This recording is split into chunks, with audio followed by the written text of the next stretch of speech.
Feu de brousse chez Oswald à Paris, introuvable aujourd'hui, il vient d'être réédité à l'Harmattan. Il s'appelle Nat Atissé et il parle évidemment de l'Afrique qui vient d'être, enfin qui va être, c'est les prémices dans les années 50, on sent que ça va être indépendant, suite au discours de Brazzaville, du général de Gaulle qui annonce la décolonisation, mais en même temps c'est encore le temps colonial et donc on est entre deux et tout est à faire. Le poème s'appelle Nat Atissé. Il venait de livrer le secret du soleil et voulut écrire le poème de sa vie. Pourquoi des cristaux dans son sang? Pourquoi des globules dans son rire? Il avait l'âme mûre quand quelqu'un lui cria « sale tête de nègre ». Depuis, il lui reste l'acte suave de son rire et l'arbre géant d'une déchirure vive, qu'était ce pays qu'il habite en fauve, derrière des fauves, devant, derrière des fauves.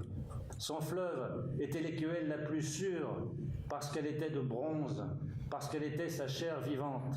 C'est alors qu'il se dit « Non, ma vie n'est pas un poème. Voici l'arbre, voici l'eau, voici les pierres, puis ce sacerdoce du devenir. Il vaut mieux aimer le vin et se lever matin, on le lui conseilla. Mais plus d'oiseaux dans la tendresse des mers. Sale tête de nègre, il est le frère cadet du feu. Ici commence la brousse et la mer n'est plus que le souvenir des mouettes, toutes dressées dent à dent debout contre l'écume d'une danse capitale. L'arbre était le plus feuillu, l'écorce de l'arbre était la plus tendre. Après la brousse brûlée, que dire de plus? Pourquoi dans le vin y avait-il de l'absinthe? Pourquoi remettre dans les cœurs et les caïmans et les piroguiers et le flot du fleuve, le grain du sable entre deux dents? Est-ce ainsi qu'on broie le monde? Non, non. Son fleuve était l'écuelle la plus suave, la plus sûre, c'était sa chair la plus vive. Ici commence son poème de vie. Il fut traîné dans une école, il fut traîné dans un atelier, et il vit des chemins plantés de sphinx.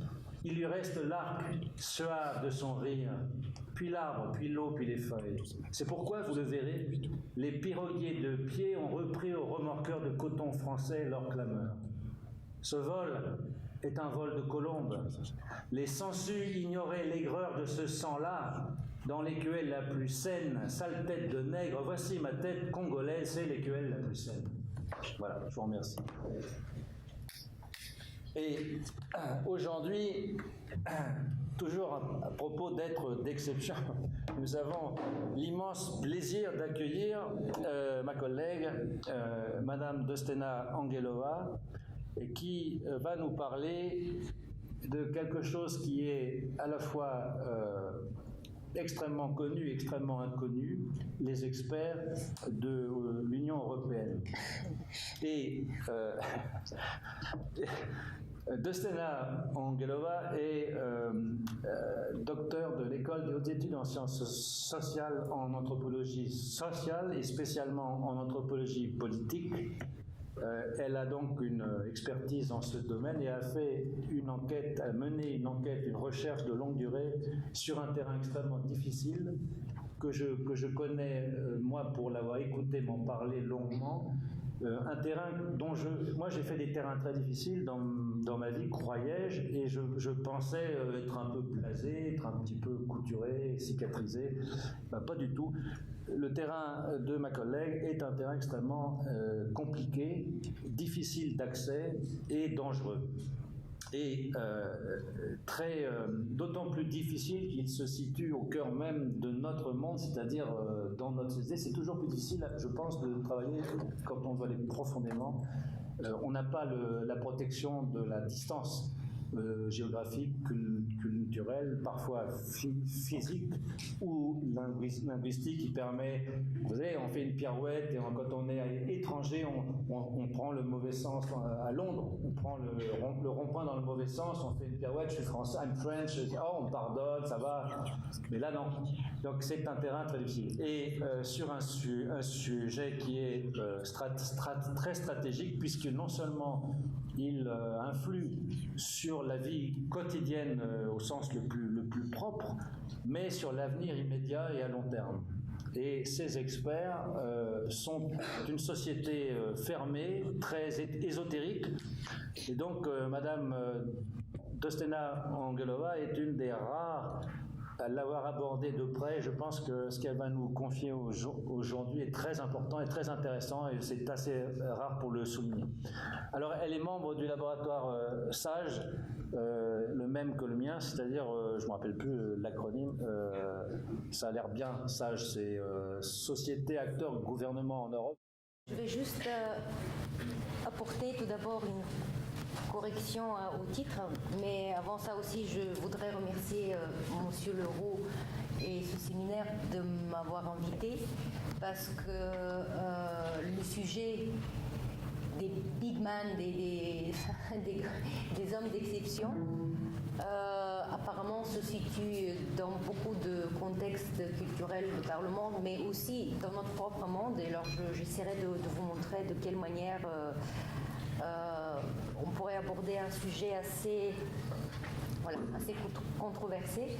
Bon, pour dire une toute petite précision sur le titre, quand on parle des experts de l'Union européenne, ce n'est pas vraiment des experts de l'Union européenne dont on parlera aujourd'hui, parce qu'il ne s'agit pas des experts qui sont employés comme fonctionnaires de l'Union européenne.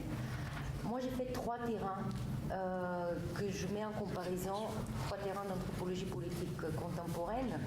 Le tout premier et le plus important qui m'a vraiment, qui était le fondement de ma thèse aussi, c'était un terrain en Bulgarie que j'ai fait à partir de la fin des années 90 jusqu'au vers 2006-2007. En parallèle, j'ai mené des recherches dans sur le même champ d'études en Grèce et un peu plus tard en France. Alors, il s'agit de quoi? Quels sont ces experts dont je voudrais vous parler? Il s'agit des experts d'organisations non gouvernementales qu'on appelle des think tanks. Alors, quand j'ai commencé mes recherches à la fin des années 90, et j'ai dit à mon directeur d'études à l'époque, à l'UHESS, que je veux faire ce sujet-là, il m'a dit... Ça va? Oui. Alors c'est une photo peut-être que j'expliquerai tout à l'heure. C'est une session d'un think tank, mais c'est un des experts dont je voudrais vous parler tout à l'heure. C'est un peu problématique la technique, on verra. Donc il m'a dit, écoutez, qu'est-ce que ça veut dire think tank? Aujourd'hui, presque, même, oui, c'est effrayant de penser qu'il y a 17 ans de là, déjà, à ce moment-là, j'ai du mal à le croire. Le mot est très connu, même en France. Et pourquoi? Parce que, paradoxalement, les experts de think tank sont apparus d'abord après la chute du mur dans les pays de l'Est. Et la grande entrée de ce type d'institution en France, de ce type de formation en France, s'est faite à la fin des années 90, au début des années 2000. En Grèce, ils sont apparus un peu plus tôt, dans les années 90, début des années 90. Et donc, un grand paradoxe, un pays en transition démocratique, c'est-à-dire qui faisait partie du bloc des pays de l'Est avant 89, fait entrer d'abord et pratique ce type d'expertise politique en premier. Alors j'expliquerai pourquoi. Pourquoi ce sujet-là, d'abord, peut s'adapter à ce séminaire? Quelques mots sur ça. Être d'exception, au Big Man, en Océanie ou dans d'autres sociétés, quand on pense à ce genre de figure, on pense au pouvoir et on pense aussi à des manières formelles et informelles d'établir un pouvoir. Les experts des think tanks, finalement, se sont révélés des gens qui ont un certain pouvoir, mais qui n'est pas lié, ou qui est lié, mais de manière tout à fait complexe, aux institutions représentatives de la démocratie telle qu'on la connaît. Donc, comment finalement ils exercent leur pouvoir. Quelque chose dont on parle peu. En sociologie, on parle beaucoup des experts, il y a des articles, des gens qui ont écrit là-dessus, mais le terrain des think tanks, malheureusement, même 17 ans plus tard, ne parlons pas le moment où j'ai commencé à faire ça, est toujours très peu investi des anthropologues. Parce que, comme l'a dit M. Leroux, déjà c'est un terrain un peu difficile d'accès. Et moi, je suis tombée là-dedans plus ou moins par hasard. Je dois 2 mots d'explication de comment je suis tombée dedans. J'ai fait un débat sur la coopération culturelle dans les pays balkaniques au niveau informel entre maisons d'édition, différents types d'associations dans les années 90. Mon rêve le plus cher, c'était de devenir anthropologue des Balkans parce que je parlais grec, je parle toujours d'ailleurs. Je fais des études de grec ancien. L'idée d'une base culturelle commune dans ces régions m'était chère et je voulais vraiment aller plutôt du côté du folklore, des choses vraiment tout à fait différentes.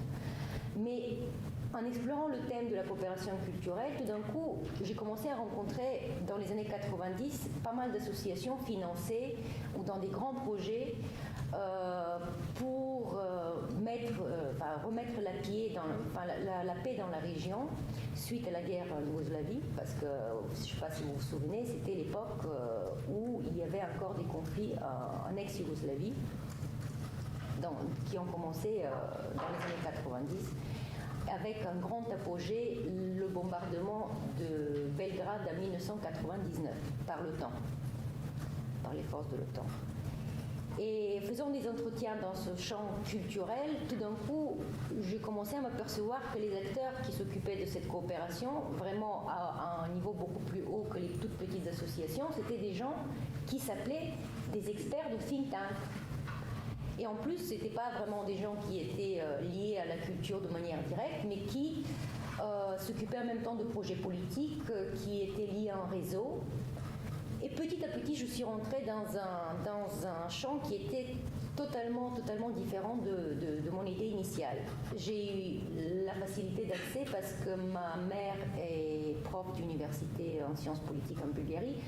Et aussi, elle a été pas mal liée par des liens d'amitié ou d'autres à ce type de personnes. Donc par exemple, un des grands directeurs de think tank qui était vraiment quelqu'un qui me connaissait depuis que j'étais toute petite. Donc la confiance pouvait s'établir facilement. Voilà. Et donc,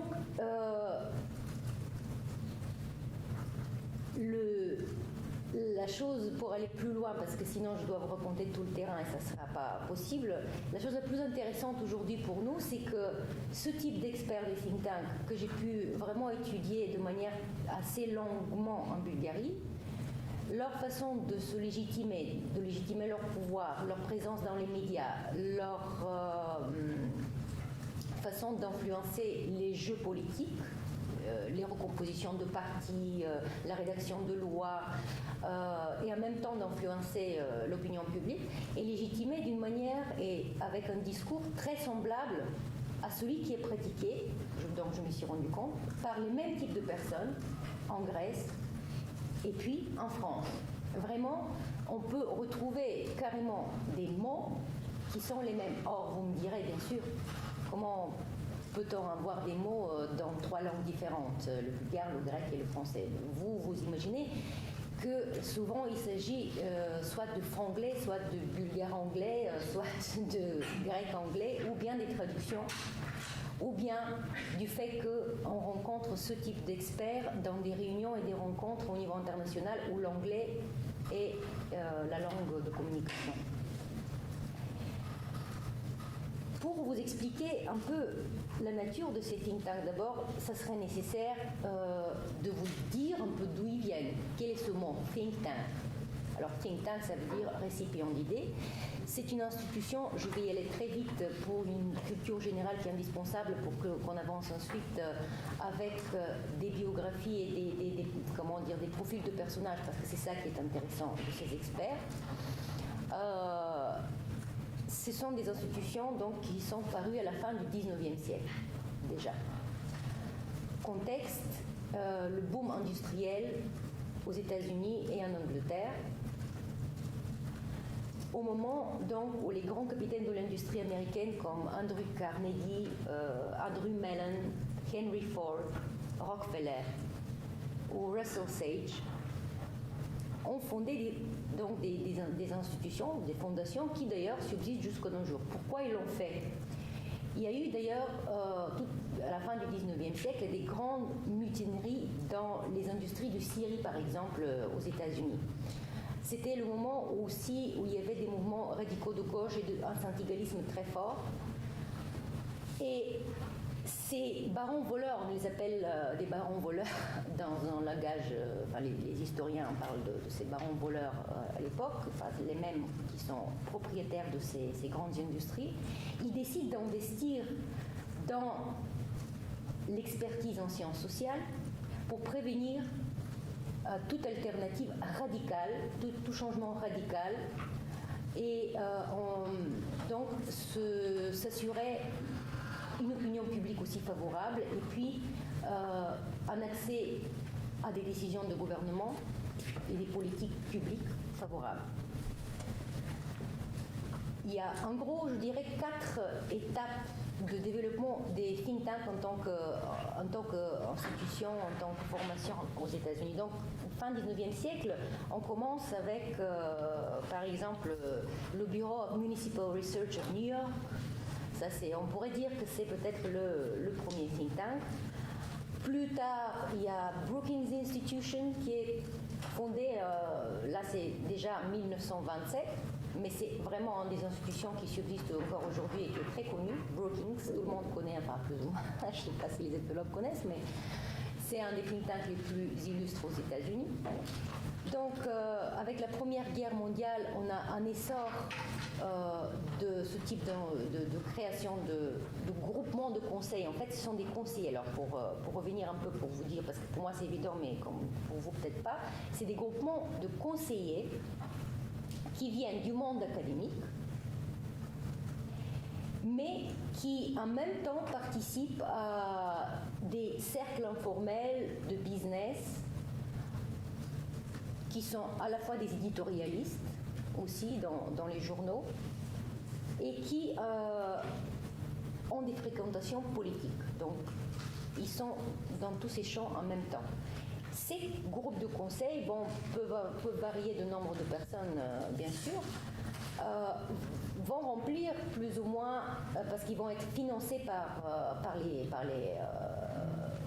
barons voleurs au départ, par ces grandes fondations.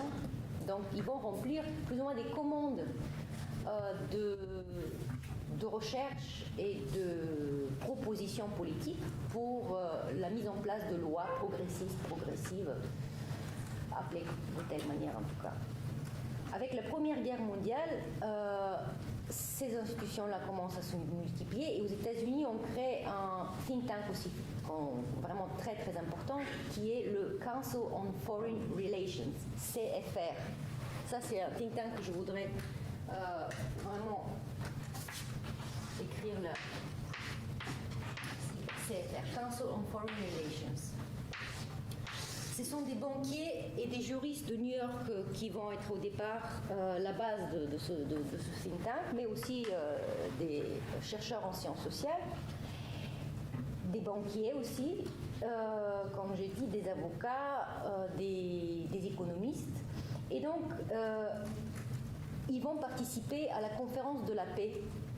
Ils vont être parmi les organisateurs de la conférence de la paix après la Première Guerre mondiale. Ce think tank est très important. Pourquoi? Parce qu'en fait, il va être la base d'exportation du modèle de think tank dans le monde entier.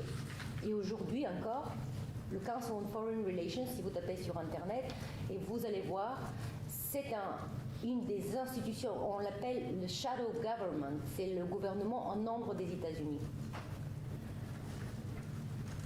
Par analogue, on a créé à la fin des années 90 un Council on European Foreign Relations en Europe. On reviendra sur ce think tank tout à l'heure.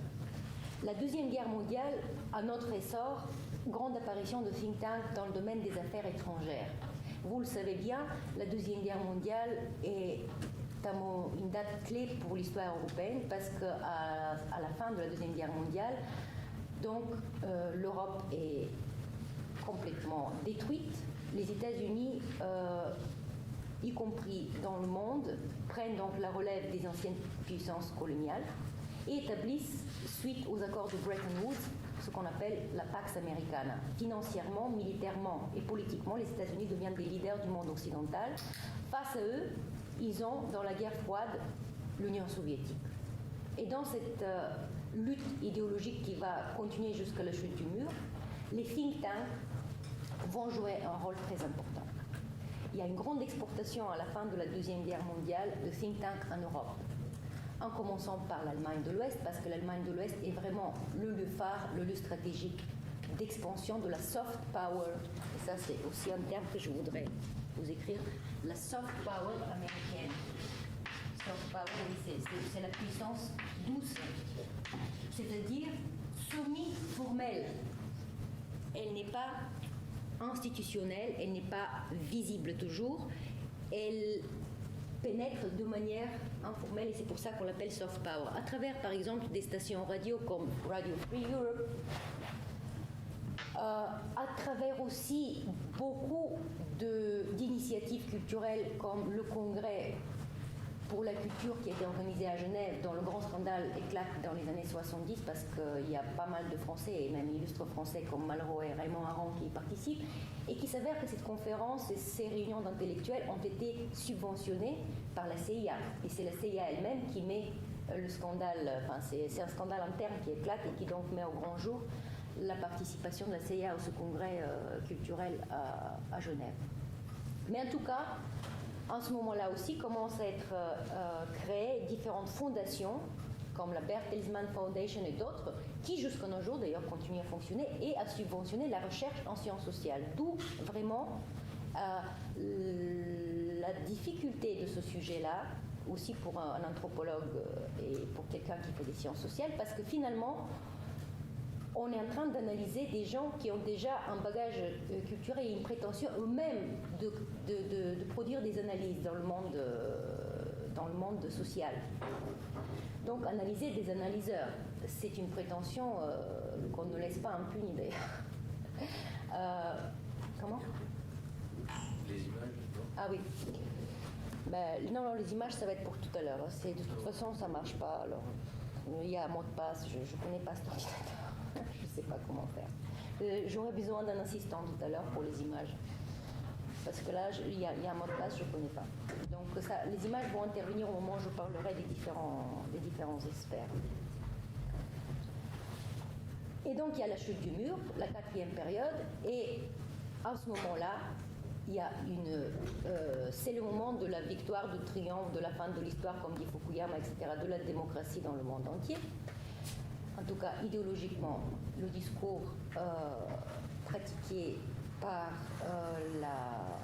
le discours dominant est de ce type-là, et le discours, bien sûr, dominant dans ce milieu des experts qui, depuis les années 80, pratique énormément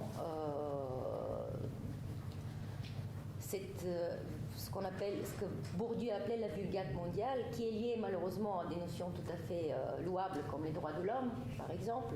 Mais vous savez bien qu'on a fait la guerre en Irak aussi au nom des droits de l'homme. Les droits des minorités, l'émancipation des femmes, etc., etc. Alors, pour aller plus vite, parce que je sais que le temps presse et que j'ai envie de vous dire tellement de choses, mais que je n'aurai pas la possibilité de le faire, comment ça se passe en Bulgarie ? En terrain plus concret. Donc, arrive la chute du mur et tout d'un coup, le jour au lendemain, il y a un grand premier think tank qui se crée, qui est le Centre d'études de la démocratie. Déjà en 89 tout de suite. Et petit à petit, il y en a plein d'autres qui apparaissent. Aujourd'hui, le thème n'est pas ce réseau institutionnel, comment il se constitue, sinon ce sera très long. Aujourd'hui, je parlerai des individus, des experts. Mais juste pour vous dire, il s'est avéré très rapidement, quand je suis allée faire des recherches là-dessus et interviewer les gens, que les think tanks étaient préparés même avant la chute du mur.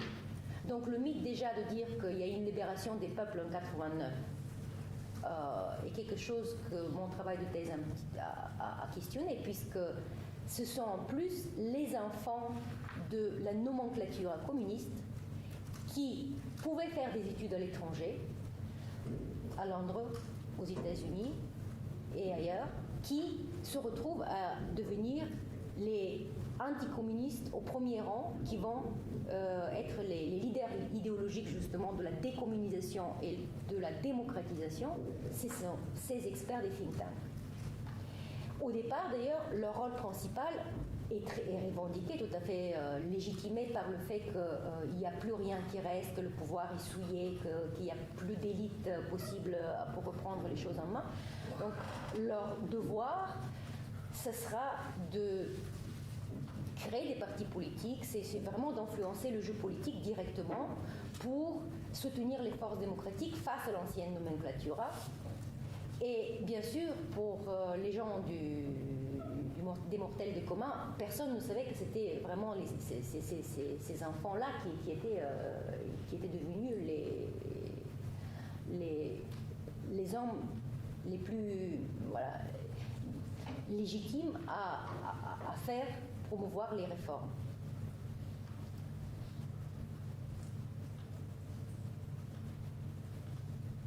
Ils vont être finalement les maîtres de la transition. Le mot maître d'ailleurs de cette période-là est la transition, democratic transition. Alors, il y a toute une étude, tout un champ d'études d'ailleurs aux États-Unis qui s'appelle la transitologie et qui explique ce que ça veut dire.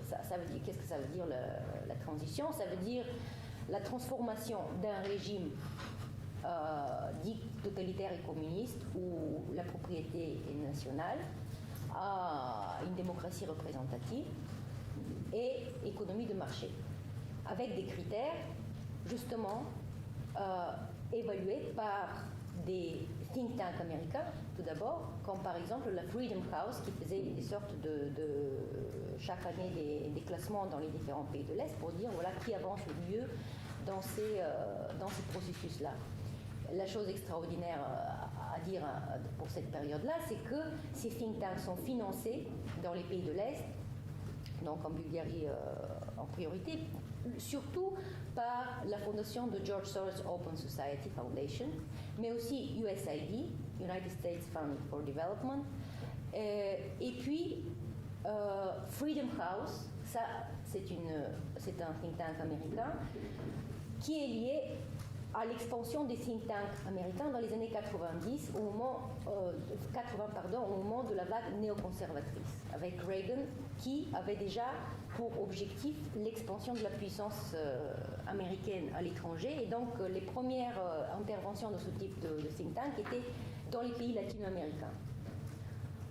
Ensuite, ils vont faire le même type d'intervention dans les pays de l'Est et je n'ai pas le temps de vous expliquer en long et en large, mais en tout cas les conclusions de mes enquêtes mènent à savoir qu'il s'agit vraiment de technologie politique. C'est-à-dire, qu'est-ce que j'entends par là? C'est-à-dire qu'il y a des procédures mises en place, comme des protocoles presque, qu'on va essayer et expérimenter dans différents pays et améliorer au fur et à mesure que ces plans-là sont mis en place.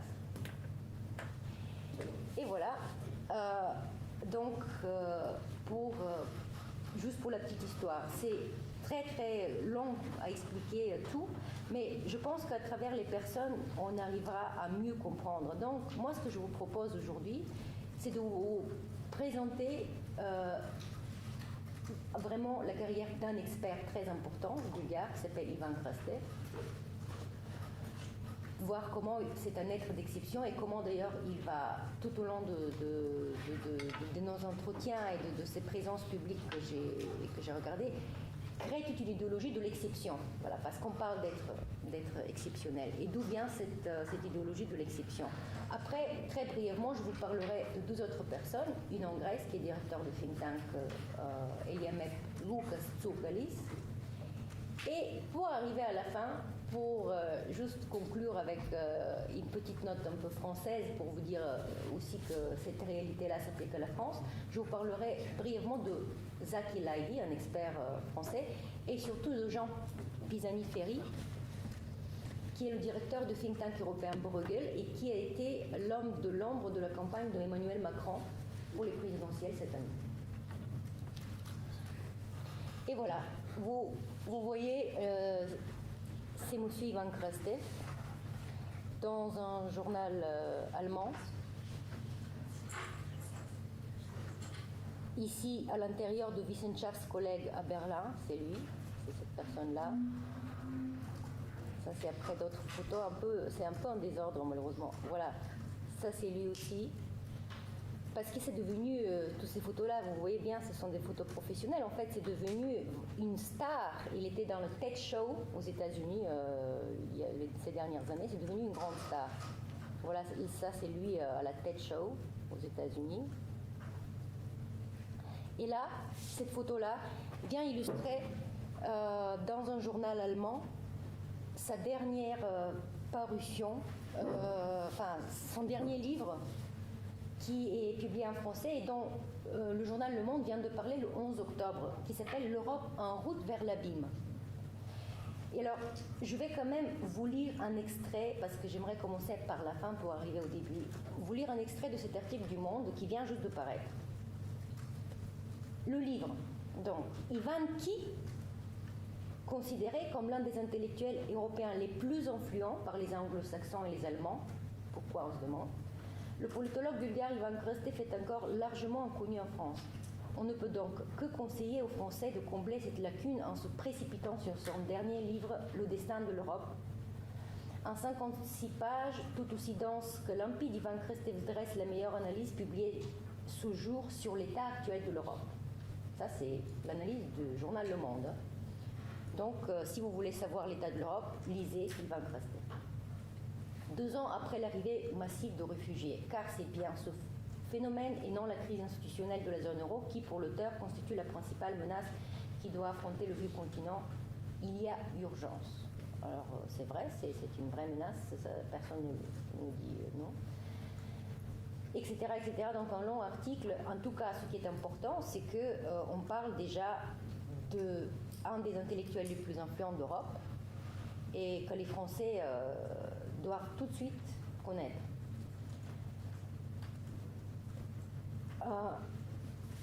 Les interventions précédentes dans la presse occidentale de Ivan Krastev sont très importantes aussi. Je vais en dire 2-3 mots avant de revenir à sa biographie de départ, sa famille et comment finalement un homme d'exception émerge.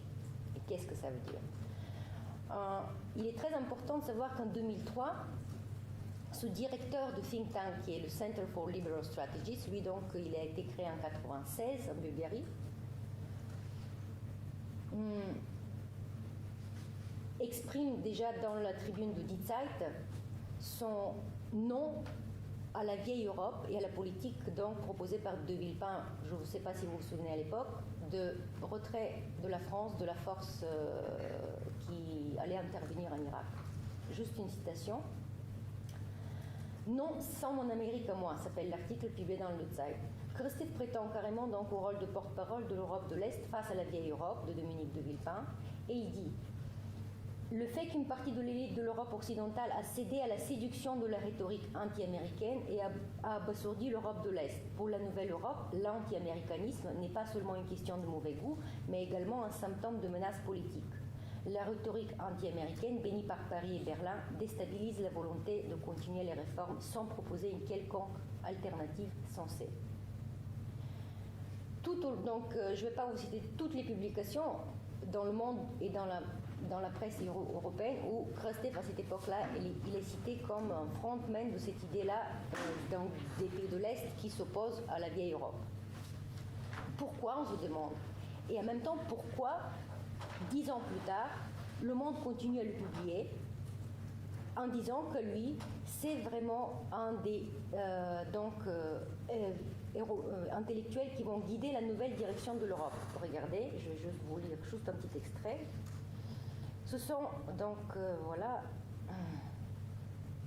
il participe au Mondial de la démocratie au Conseil de l'Europe en 2013. Et après, donc, Sylvie Kaufmann, dans un article intitulé « À la recherche de l'homo europeus », dit que finalement, c'est Ivan Krastev qui va guider la pensée européenne. Et donc le cite, quand on dit nous sur le plan européen, de qui s'agit-il? En fait, moi je dis dans mon texte aussi, c'est une très bonne question. Pourquoi? Parce qu'il se présente en même temps comme un pro-européen, et en même temps, tout le temps, il critique l'Europe. Pour arriver aujourd'hui, en 2017, à écrire un livre où il annonce la fin de l'Europe. Bon, pour un lecteur qui va aborder ça, pas de cohérence. Mais regardons donc du côté de sa biographie, et là, les choses vont devenir beaucoup plus claires. Pourquoi ça se passe comme ça? Parce que tout le parcours de Ivan Krastev est lié à ce réseau donc, que certains appellent l'international des experts. Alors certains, quand je dis certains, il y a deux chercheurs que je considère très intéressants dans ce domaine-là. L'un, c'est Nicolas Guillot. Je vous conseille, il y a plein de livres, donc je ne vais pas tous les citer ici. Nicolas Guillot, qui a écrit sur les experts de la Banque mondiale, par exemple. Et il y a une autre qui est américaine, enfin les deux travaillent aux États-Unis d'ailleurs. Lui, il vient de France, mais il travaille aux États-Unis. Et l'anthropologue américaine Janine Bedell, qui a écrit le livre Shadow and Meat. Donc, Nicolas Guillot parle déjà de cette internationale des experts. L'international des experts, c'est ce réseau dont je vous parlais qui augmente et qui se construit, surtout après la Deuxième Guerre mondiale. Et non seulement d'ailleurs à travers les ONG, mais dans une communication permanente entre le monde de la société civile, civil society, les ONG, et les organisations internationales, comme la Banque mondiale, le Fonds monétaire international, l'ONU, et aujourd'hui aussi l'Union européenne. Donc il y a si on regarde les carrières, il y a tout le temps un turnover des personnes dans les différents réseaux.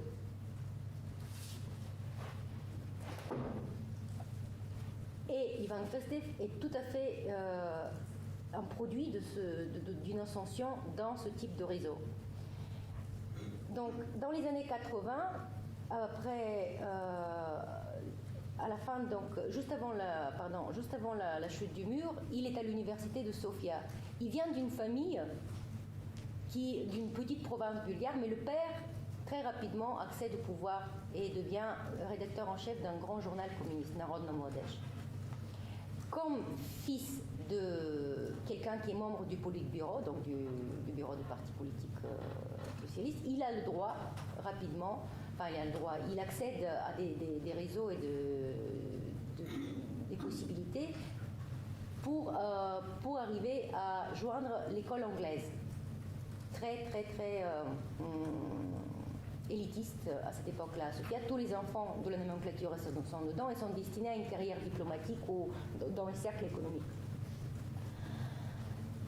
Dans les années 80, il est à l'université et là, il intègre des milieux assez libres. Moi, à l'époque, j'étais d'ailleurs enfant, mais j'étais témoin de ça parce que ma mère, comme je vous ai dit, était prof d'université. Et c'est vrai que ces années-là de l'université bulgare étaient tout à fait différentes de l'université française aujourd'hui. C'est-à-dire que j'imaginais une université où à l'intérieur, il y a un restaurant, il y a des discussions intellectuelles jusqu'à 3 h du matin, des gens qui boivent, qui discutent, qui écrivent des journaux ensemble, etc.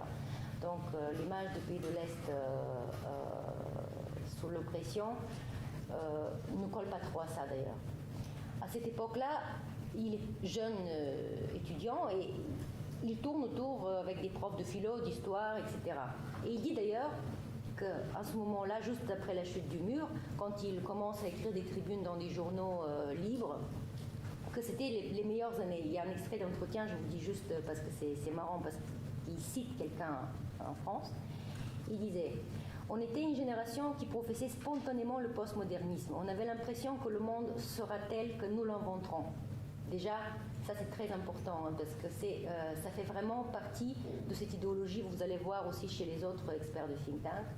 Ils sont dotés d'une mission, d'une exception, d'un pouvoir magique, je dirais.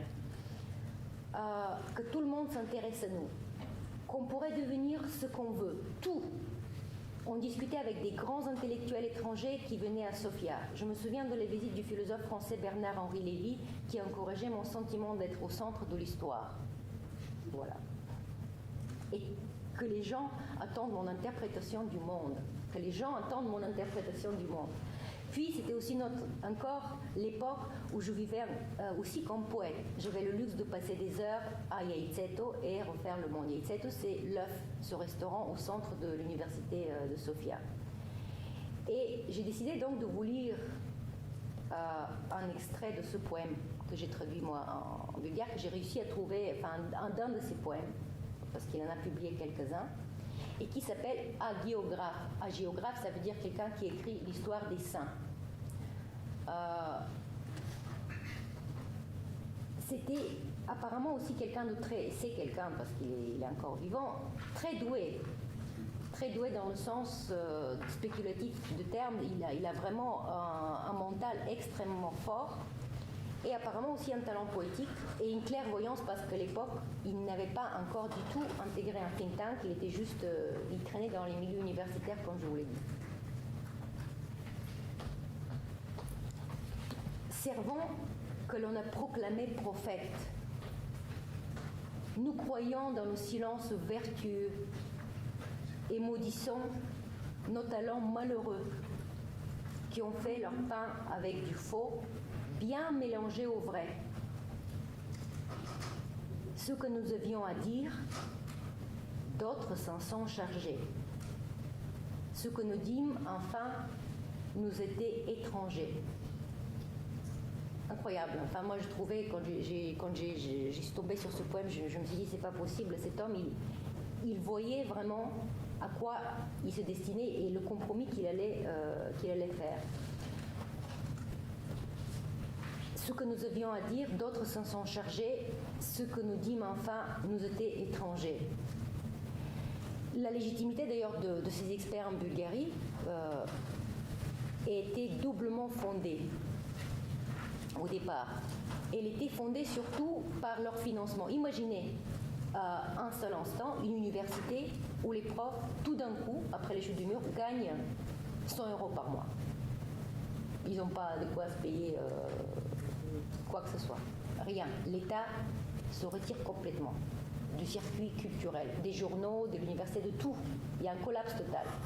Donc les fondations comme Open Society viennent combler le manque. Et il n'y a que par les projets, que à travers des ONG, qu'on peut continuer d'ailleurs à être prof de fac. Bon, il était encore étudiant. Mais les autres profs de fac, tout d'un coup, ils se retrouvent dans une situation de rabaissement symbolique, idéologique, sur tous les fronts. Donc, c'est la fondation Open Society qui va décider qui est apte, qui n'est pas apte, etc. Donc, lui, il est étudiant, il va tout de suite intégrer les circuits qui vont l'amener à une ascension rapide, c'est-à-dire une bourse d'abord de Open Society, qui va l'amener à une autre bourse, et une autre bourse, et une autre bourse. Alors, je vous dis tout de suite son ascension. Donc, il va à St. Anthony College à Oxford avec cette bourse de la fondation Open Society de George Soros. Et là, comme il le raconte, il fait des rencontres importantes.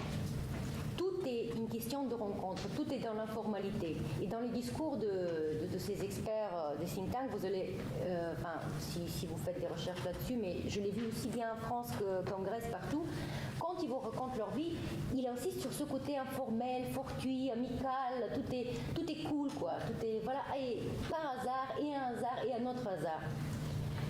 Citations, parce que les citations sont toujours les plus, je trouve, intéressantes quand elles concentrent des vérités. Tous mes voyages m'ont fait rencontrer des personnes incroyables, raconte donc Krastel. À St. Anthony College, j'ai fait la connaissance avec Lord Darendorf. Une fois, j'étais en train de lire, assis sur un banc, et il rit donc là. J'ai eu depuis la chance de l'avoir comme tuteur.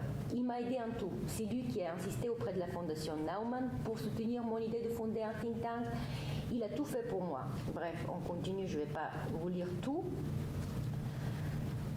Celle d'autres gens, donc de connaissances d'autres gens que j'ai rencontrés aussi au cours de mes déplacements, voilà Stephen Holmes par exemple, qui est devenu membre de notre advisory board. Advisory board, ça veut dire le conseil d'administration du think tank en question. Alors qui est Stephen Holmes? Très intéressant, c'est l'auteur de la théorie de cherry picking, membre de la fondation Heritage, de think tank Heritage Foundation aux États-Unis. Et la cherry picking theory, j'ai eu la chance de le rencontrer en personne dans une réunion informelle en Grèce en 2001, ce Stephen Holmes. C'était l'idée donc développée par les experts de think tank américains comme Heritage et Cato Institute et d'autres, que la seule stratégie valable pour les États-Unis, c'était de diviser les pays européens et surtout de faire exploser le moteur franco-allemand pour pouvoir traiter avec les pays européens l'un par un. Donc on commence à comprendre quelque chose d'assez extraordinaire. C'est que dès le départ, dès les années 90, l'Union européenne cofinance des projets donc, de la Open Society Foundation avec des programmes phares ou d'autres programmes, et elle finance sa propre déstabilisation. C'est ça qui est extraordinaire. Parce que même ici au Conseil de l'Europe, j'ai été en train de faire des recherches sur l'école politique au Conseil de l'Europe et tout d'un coup, je me suis rendu compte que Heritage Foundation, Cato Institute et d'autres participent et financent une partie. Quand je vais poser la question, à l'époque c'était Jean-Louis à la section politique du Conseil de l'Europe, il n'a pas su me répondre. Parce que donner des diplômes d'école politique du Conseil de l'Europe, alors que derrière vous avez affaire avec des think tanks néoconservateurs des États-Unis, ça fait un peu désordre aussi quand même.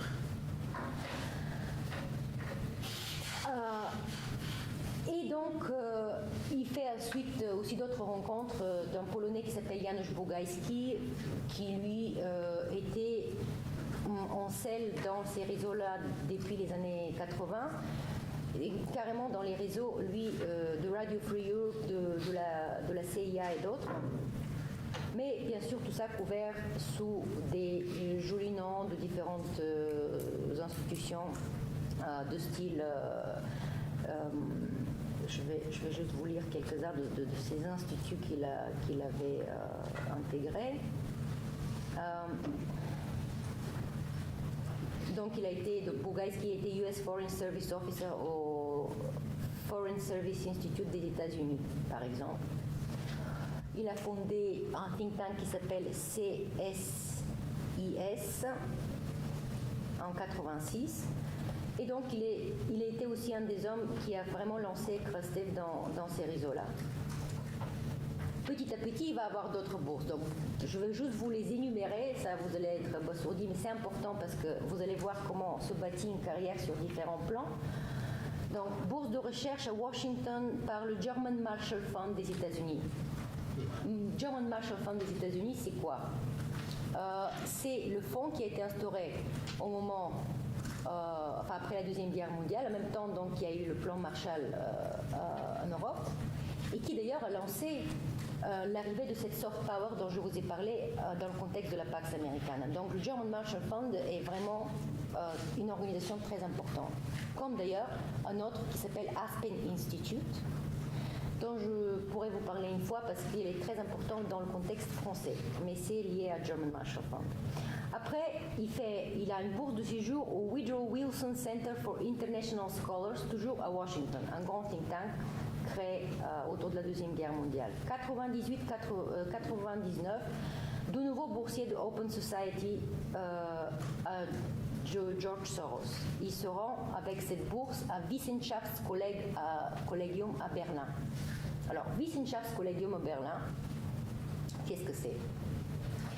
C'est un réseau très intéressant de Centers for Advanced Studies qui ont été mis en place, créés en Europe à partir aussi de la Deuxième Guerre mondiale, sous l'exemple de Princeton Institute, qui était le premier Center for Advanced Studies, et dont l'objectif était quoi? L'objectif était de créer des centres d'excellence, mais qui mettent en avant le courant positiviste dans les sciences sociales, c'est-à-dire un courant qui soutient l'idée qu'on n'a plus tellement besoin d'études fondamentales dans le domaine des sciences sociales, mais des sciences sociales qui servent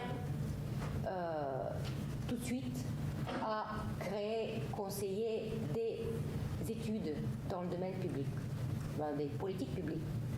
Et c'est dans ces réseaux de Centers for Advanced Studies, par exemple, ça c'est juste pour ceux qui vont être curieux à rechercher plus loin, qui vont être élaborées toutes les réformes de l'université, la LRU, tout le reste, qui vont s'appliquer en France, par exemple, avec la réforme Pécresse, etc. etc. C'est vraiment dans ces réseaux-là qu'il y a eu l'élaboration par exemple, de la stratégie de Bologne. Et j'ai tout un chapitre dans mon livre qui explique justement les manières dont cela s'est fait. Mais ça, c'est juste dans le contexte donc, de la biographie de M. Krastel. Après, il est en même temps directeur des programmes à la Fondation Friedrich Naumann à Sofia.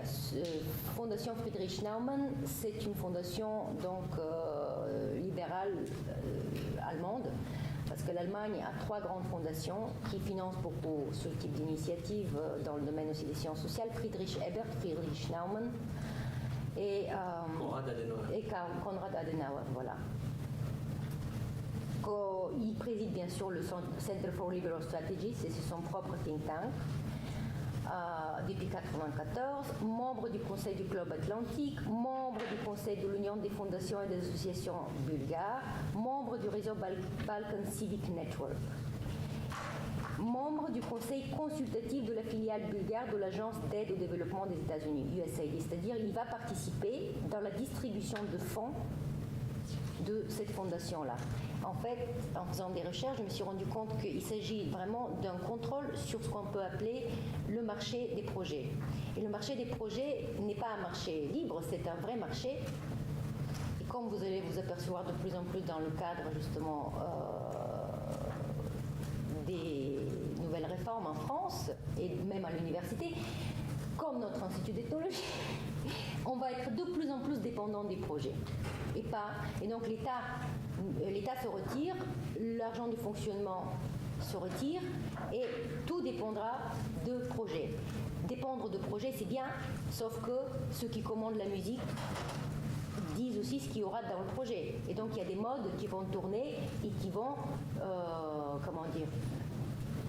de manière insidieuse, diriger la direction de projet. Qu'est-ce qui va être financé, qu'est-ce qui ne va pas être financé, à quel étudiant on va donner une bourse, à quel étudiant on ne donnera pas de bourse. Voilà, c'est ce genre de choses. Après, donc, il devient membre du conseil consultatif du programme pour l'Europe centrale et orientale de la fondation Freedom House. Celle-là, je vous ai déjà parlé.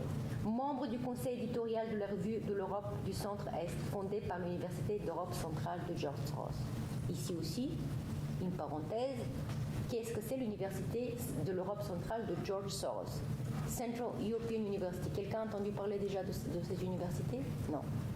Pourtant, c'est une université très importante qui a été créée comme un think tank, mais en fait, c'est une vraie université avec des diplômes reconnus en Hongrie, le pays d'origine de George Soros.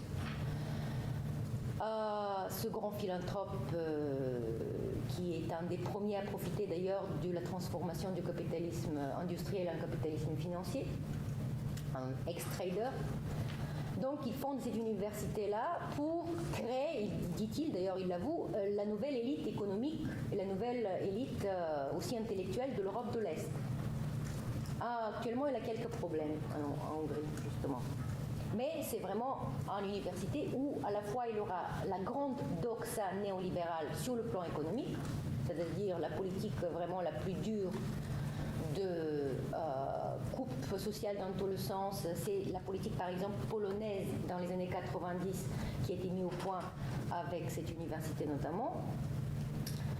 Et de l'autre côté, des études de gender studies très libérales de point de vue tout ce qui est droit des minorités, droit des sexes, etc.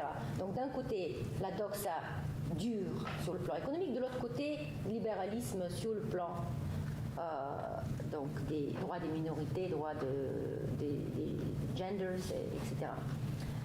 Et à l'intérieur de cette université-là, il y a aussi de petits think tanks qui sont créés et dont Ivan Krstev va prendre d'ailleurs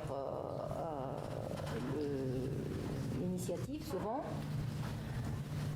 notamment dans le cadre d'un projet contre le anti-américanisme en Europe. Et ce projet-là, quand on regarde, c'est pour ça que je vous ai mis ce CFR, parce qu'on se rend compte, en faisant des recherches, que le Anti-Americanism Project,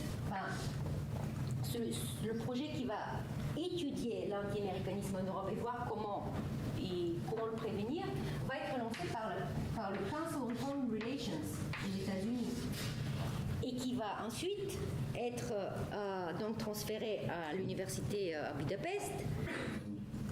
Et c'est Ivan Krastev qui va être vraiment un frontman de ce projet, tout en s'occupant de comment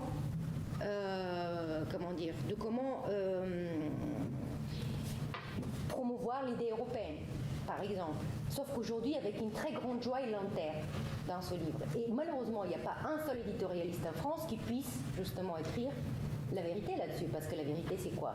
C'est que cet homme n'a jamais travaillé au nom de l'Europe. Jamais. Mais bon, apparemment, ce genre de choses, on ne les dit pas trop encore, parce que ça, c'est un autre expert. Alors, je profite parce que les photos, ça, c'est un autre think tank bulgare, mais lui, il est super intéressant aussi, parce que lui, en même temps que d'être un expert qui est en train de promouvoir l'orthodoxe néolibérale en Bulgarie pendant toutes ces années-là, en même temps, il se la joue magicien de la nouvelle ère de New Age. Et point intéressant, c'est d'ailleurs qu'à St. Anthony College, il fait des cours à l'université, lui il fait les cours à l'université bulgare où il enseigne des enseignements, par exemple, d'Elena Blavatsky, qui elle-même était à St. Anthony College, et des choses très intéressantes à voir, parce qu'il y a un côté aussi ésotérique à cette affaire-là, mais qu'on n'a pas vraiment la possibilité d'aborder aujourd'hui, notamment à travers ce personnage-là. Et ici, on voit à droite, là, attendez, je vais montrer avec ça. À droite, on voit donc Ivan Krastev, ici, avec le directeur de Council, voilà, c'est bon, avec le directeur du Council on Foreign Relations Europe, c'est cet homme-là, avec en même temps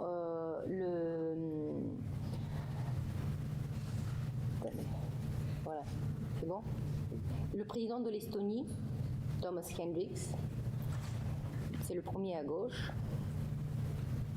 Marc Leonardon, c'est le directeur de European Foreign Relations Council. Lequel? C'est celui-là. Ça, c'est Marc Léonard.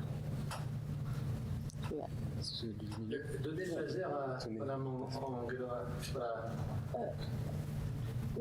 Je ne sais pas moi comment on le fait. Appuyez sur la bobillette et la chevillette Chérin. Voilà.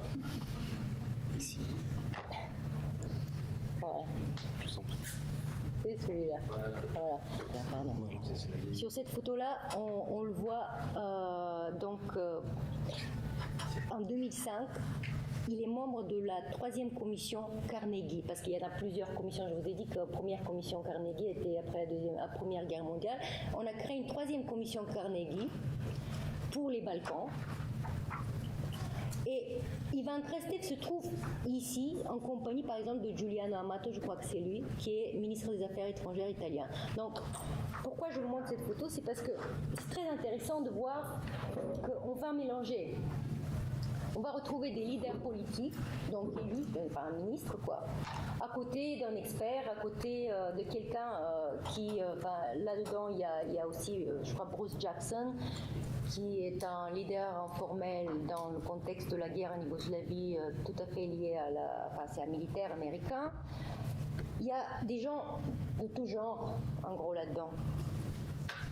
Pourquoi c'est intéressant? C'est parce que justement, la chose la plus intéressante en ce qui concerne ces êtres d'exception, et d'où leur aussi exception, c'est qu'ils sont insaisissables. Ce sont des vrais magiciens, en fait. Ce sont des gens qui apparaissent et disparaissent sous différents rôles.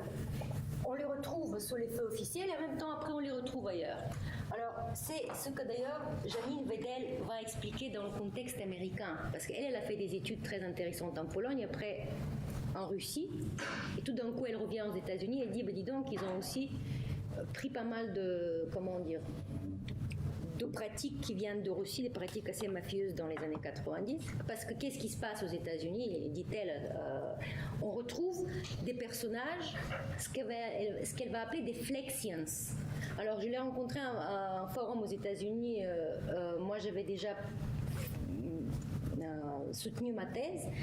Elle n'était pas encore en train de publier son livre, mais elle l'a publié l'année d'après, et c'était quelqu'un d'extraordinaire, de formidable, parce que elle a vraiment mis la main sur quelque chose d'extraordinaire dans son livre que je recommande à tout le monde, qui s'appelle Shadow Elite, où elle explique d'ailleurs que la guerre en Irak a été provoquée par un de ces réseaux informels, donc où on rencontre, comme là, des gens, des experts, jamais élus, jamais...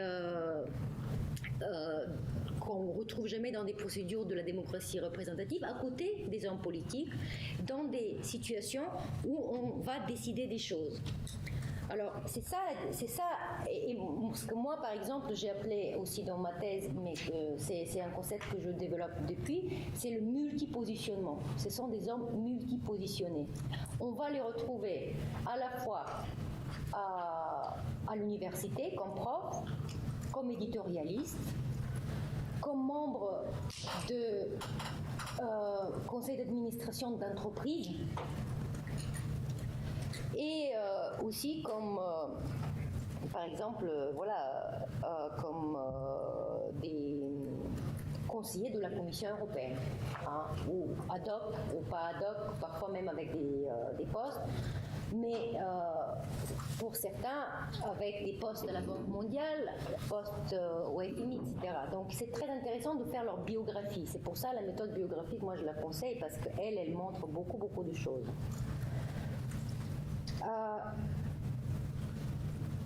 Et donc en 2007, Ivan Krastev, c'était la photo précédente, va devenir un des membres fondateurs du think tank Council on Foreign Relations en Europe. Alors ce Council on Foreign Relations va expliquer d'ailleurs pourquoi on retrouve toujours ces articles dans Le Monde.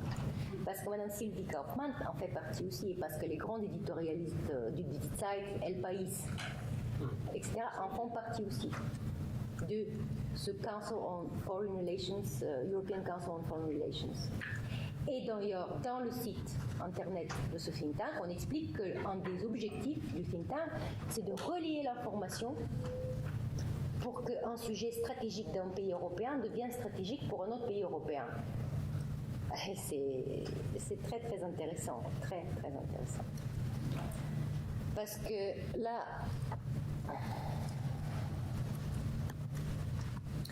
je vais vous montrer ce schéma. C'est un schéma que j'ai un peu gribouillé ce matin, mais qui est très intéressant.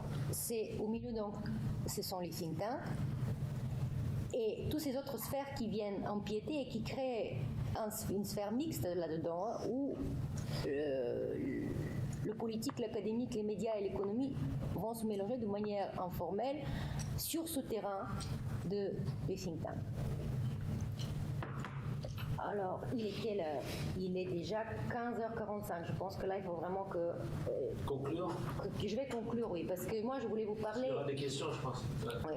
Je voulais vous parler de deux autres personnes pour voir que ça se ressemble beaucoup, mais ça sera l'occasion pour une autre fois. On va organiser une autre session voilà. Pour la suite. C'est très intéressant, justement, par exemple, de voir comment un homme comme Jean Pisani-Ferry... Alors, en France, juste pour dire que c'est vraiment Sciences Politiques, l'UEP de Paris, qui est le vivier des think tanks, avec différents satellites autour, comme CERI, IFRI, etc. Mais bon, de nos jours, les plus connus sont des think tanks comme Terra Nova, Fondapol, du côté de droite, etc. Et c'est surtout au moment de l'élection de Sarkozy que les think tanks ont commencé à jouer un rôle très important dans le domaine du conseil en nombre, et aussi de mise en place de stratégies médiatiques et éditoriales, et dans le monde de la recherche en même temps, etc.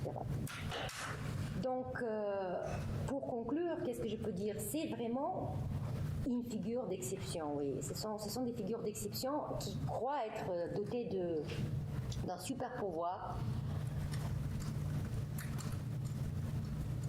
ils ont le sentiment de supériorité à chaque fois que je les ai abordés. D'ailleurs, en Bulgarie, on les appelait dans les années 90, j'ai oublié de vous dire, les chamans bleus. Bleu, pourquoi? Parce que c'était l'étiquette des forces démocratiques à cette époque-là. Donc, Dainov, Krastev, Minchev, ces différents directeurs de think tank, on les appelait les chamans bleus. Et on leur accordait aussi le pouvoir de deviner des événements. On leur demandait toujours dans les journaux qu'est-ce que vous en pensez, voilà, ça sera comment dans 12 ans, dans un an, etc. Donc ils ont un pouvoir divinatoire aussi très fort. Un pouvoir divinatoire lié d'ailleurs notamment à ce que certains appellent la réalité la suggestion autoréalisatrice. C'est-à-dire qu'ils vont mettre en place leur propre divination. C'est pour ça que ça marche souvent. Mais leur ingénierie politique est très très intéressante. Et tout ce système de technologie politique qui s'applique, qui s'améliore, qui se développe et qui se crée un peu partout, passe par ces réseaux-là. Et c'est pour ça qu'on peut voir les mêmes mots intervenir en France, en Grèce et en Bulgarie, alors que ces trois pays culturellement tellement différents. Et c'est ça qui est extraordinaire, c'est qu'il s'agit maintenant d'un groupe qui dépasse les frontières, qui a une langue commune, qui a un discours commun et qui en même temps influence grandement, c'est là aussi le grand défi, la manière dont